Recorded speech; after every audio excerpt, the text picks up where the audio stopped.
Hey everyone, and welcome to Screams After Midnight TV edition. I am Peter, and that man waving his long hair that doesn't exist around is Tim.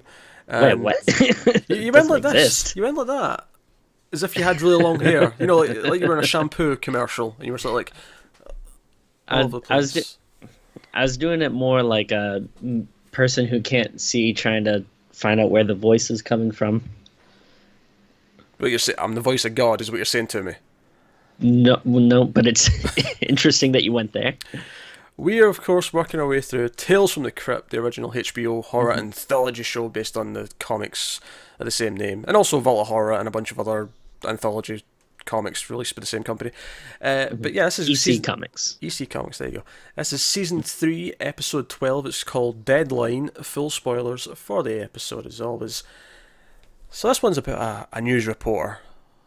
Who needs a drink? He's a drunk. He's down in his luck. He's got a bartender friend who's kind of nice to him Mhm. and looks out for him. But otherwise, life's kind of in the shitter. He's begging to get more work back at the newspaper. The editor's kind of not letting him. He's not having it. But he meets a woman named Vicky at the bar. A beautiful woman who decides to go home with them, and they have a nice night. And this, despite the fact that she says, no, no, no, no, this doesn't. I don't want this to be a serious thing. This is just what Mhm. it is. He kind of lets this inspire him. He's like, I'm going to turn my life around. He's going to stop drinking. He goes to the paper. He demands his job. He gets a sort of under probation just to make sure, because the editor knows his history and knows that he Mhm. might go on the booze again. So he's very sensible about it. And he's trying to get a story. He's trying to get a big story, so he gets his break again. And he's on the. And by the end of the day, he's kind of struggling. Wants to go back to the booze because it's not happening for him. Mhm. He's not very lucky. And that's what the episode's about. Tim, Yeah, did you enjoy Deadline? not one bit. This Oh, episode freaking sucked. I was so angry after watching this. oh and dear. it's and it's so weird because I feel like the ones that I really don't like are always like kind of similar to stuff that we just saw. Like it feels like it was only a couple of episodes ago that we had another story about a reporter down on his luck, kind of boozy, losery, scummy, We did, and yeah. That was the homeless murder one. yeah, and it's like, are you running out of ideas that fast? It's strange that it's two similar ones in a relatively short period of time. But yeah, I didn't really like the character, and I just thought this one was boring. Nothing really happens. Yeah, it wasn't really interesting. Like the actual horror element didn't really come in till the very end.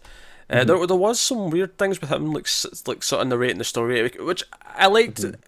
to a point because it was going for the noir thing where he's like Hmm. he's describing his life and he's like, oh, things were tough, but I look for any story and like Yeah. all that kind of thing. And I was okay. Like I get what they're trying to do with that. At least I understand Hmm. the Sure. choice. Of course, at the end, you find out you only see him in close up, and then the camera comes Hmm. out, and he's actually in a straitjacket. Yeah. Um, which is okay, fair enough. There has to be a reason why he's telling this story. So Hmm. basically, what happens in the episode is he goes to get some food instead of getting more booze. The bartender makes him go down the street for some food, and he Hmm. goes to get something to eat, and he and the actor as well, John Polito. He's been in stuff before. I knew his face. This guy who works at this the chef at the small Oh, diner. okay. Oh, right, right, right. I thought you meant the main guy. The main guy I didn't Oh really no, recognize. no. Actually, that's bugging me. What was John Polito one? He's got a very distinct voice, very sort of craggly voice. He was in Miller's Yeah. Crossing. He was in Barton Fink and Big Lebowski as well. So he's been in a few, Hmm. few of those. I'm sure I've Yeah. seen him in something that's not as Like notable though. there's some comedy thing.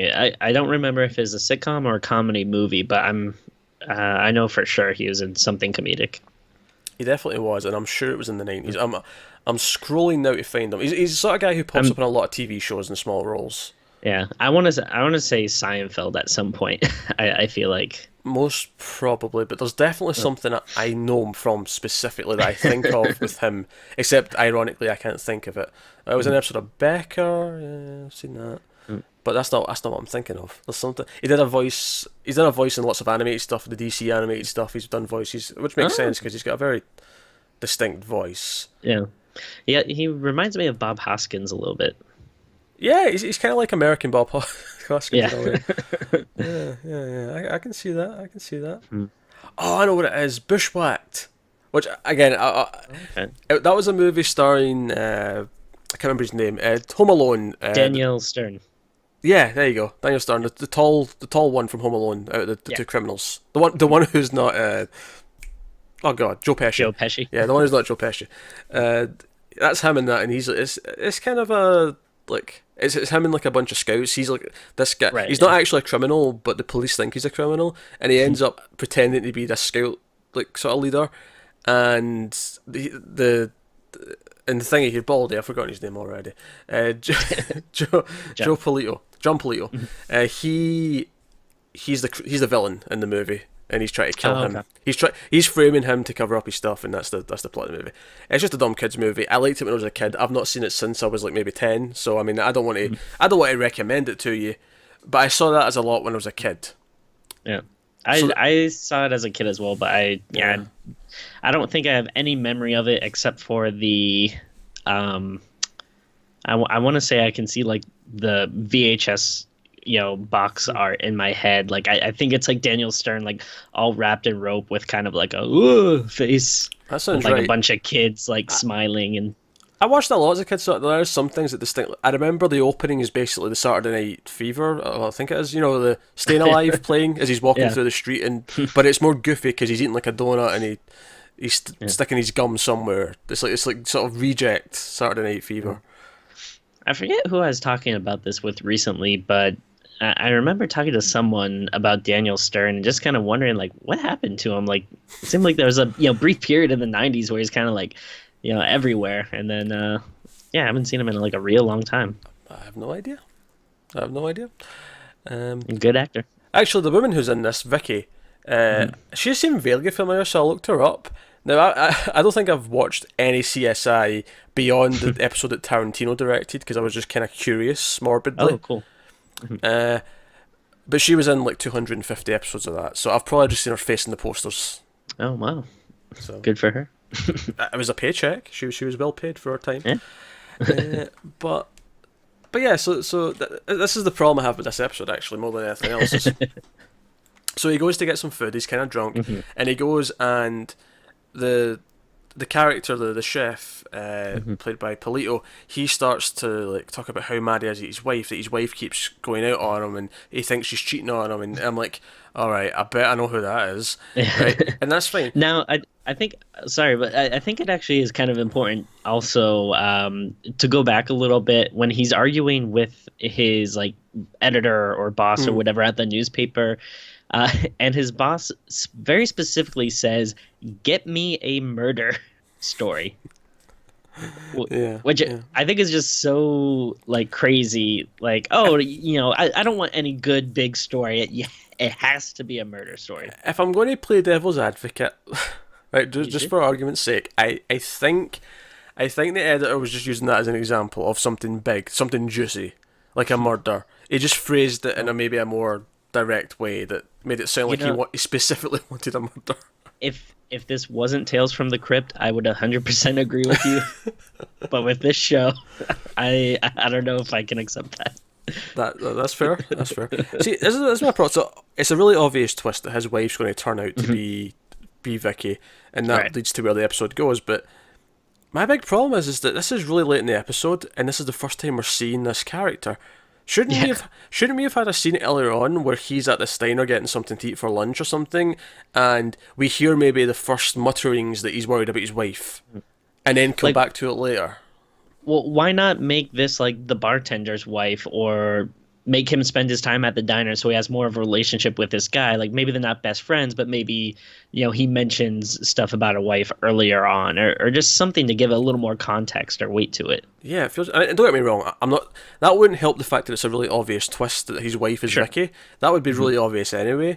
But at least it would make sense just from a structure point of view. Here, it feels really weird that this character's introduced, and then he goes behind like into the kitchen, and we hear some commotion, and he comes back out, and he's distraught. He's like, I've killed her, and I'm like, well, this is good for our main character. The news story just fell on his lap, so he gets out his pad, and he starts taking down details, and asking questions, and as you do, and then he goes back door to see her herself, and he turns over, he's like, oh my god, it's Vicky, and he's heartbroken. He's like, you bitch, and she's actually not dead. The chef thinks he's killed her, but she starts to wake up, and then he's so angry though that she was a married woman and she betrayed him, even though she repeatedly said, I want nothing serious, this is just a bit of fun, yada yada yada. That doesn't excuse her cheating, but at least from his perspective, he shouldn't feel Right. this attached, where he's this betrayed, and he strangles her to death. And I was like, oh, that's perfect, because he already thought he'd killed her. He's going to confess. He's already confessed to you. You'll get away with this. And then it cuts to him in a straitjacket as if he did get caught. But we never actually see that. No one sees him do the strangle. Yeah, I wasn't sure if it was supposed to be like, oh, they figured it out, or he confesses, or do the cops like find his fingerprints or something like on her. It seems like a kind of a big detail to just, leave out. Yeah, it just cuts to him in the straitjacket, and I guess that reveals that they did catch him and they'd somehow figured out it was him, but we never actually get that moment, which makes it feel weird. It's almost like this should have been earlier in the episode, and then we get more scenes where someone figures it out, and it would make... Because again, if he just walked in there at the last second and saw him kill her, it would still just feel kind of rushed, kind of like his introduction into this story. That felt rushed, so... Yeah, and then it ends with like, on a really weird note where, he says something along the lines of like, oh yeah, there's just one more thing or one more problem or whatever. I really need a drink. And it's a really weird, like, it almost seems like a, like goofy punchline, like, oh, get it folks or something. And I don't know, I thought it was a weird way to end it. And it also makes it seem like, oh, maybe that would have made more sense if his drinking was what led to the murder or something.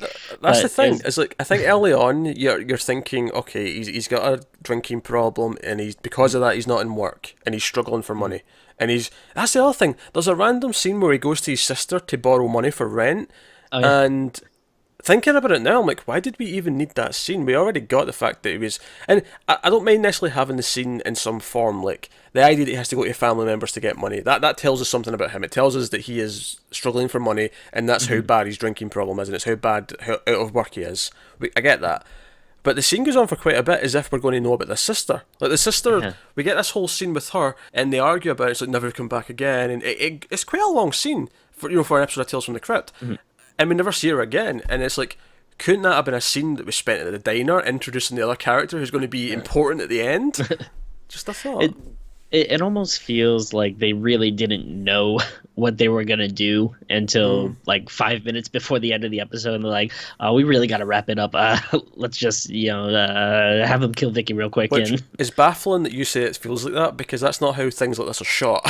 Things are planned in advance, and they think it through. They write a script. So it's really weird. The other thing is, like, I think early on in the episode you're thinking he's got a drinking problem. He's struggling for work because of it. I think you're like, okay, so the message of this episode is going to be about addiction. It's going to be about how that's got in his way, and that's his demon, and then it's going to become literal in some way. And then later on, when he's struggling to find a story, I thought, oh, maybe he's going to make his own story, and that's where this story's going. That was my first thought. Yeah, but that'll tie into the booze, and again, it's still going to be about addiction. And then it does this other thing where he just sort of... It's more about a jealousy, because the woman he likes is with him, and I'm not really sure what the episode was trying to say.